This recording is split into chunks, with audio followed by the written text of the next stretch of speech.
In today's video, I'm going to teach you how to back up your Squarespace website. Easy steps for designers and clients. Backing up your site is a smart habit before a redesign, a big content update, or handing off a project to a client. Squarespace makes this simple by letting you create a full duplicate of your site, so you have a safe snapshot you can roll back to or reference later. Start by going to your Squarespace account dashboard.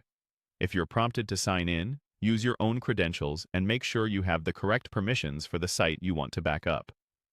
Once you're in the dashboard, locate the site card for the website you want to duplicate.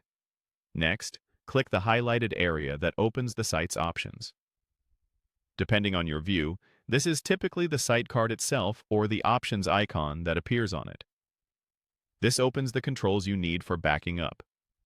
From the options, select Duplicate Website. This is the feature that creates your backup. Squarespace will show a notice explaining that duplicating the site can take a few minutes and that you can leave the page while it works in the background. That's completely normal.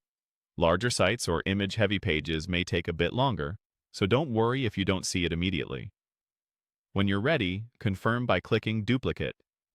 Squarespace will start creating a separate copy of your site. You don't need to keep the window open. Feel free to continue working.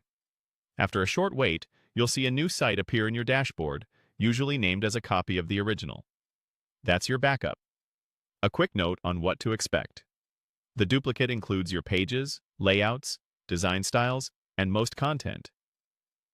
Some dynamic or account-based items, like certain store data, third-party connections, or integrations, may not carry over automatically and can require reconnecting in the duplicate. Think of the duplicate as a structural and content snapshot that protects your design and core pages. To avoid editing the wrong site, glance at the site name and URL each time you jump in to make changes. Many designers like to keep the duplicate clearly labeled as a backup and work on the original, or vice versa during a redesign. Either way, having the copy gives you a safety net. That's all it takes. You went to your account dashboard, opened the highlighted site options, chose Duplicate Website, reviewed the timing notice, and confirmed by clicking Duplicate. With this backup in place, you can experiment confidently, hand off deliverables with peace of mind, and restore design choices if needed. If you found this helpful,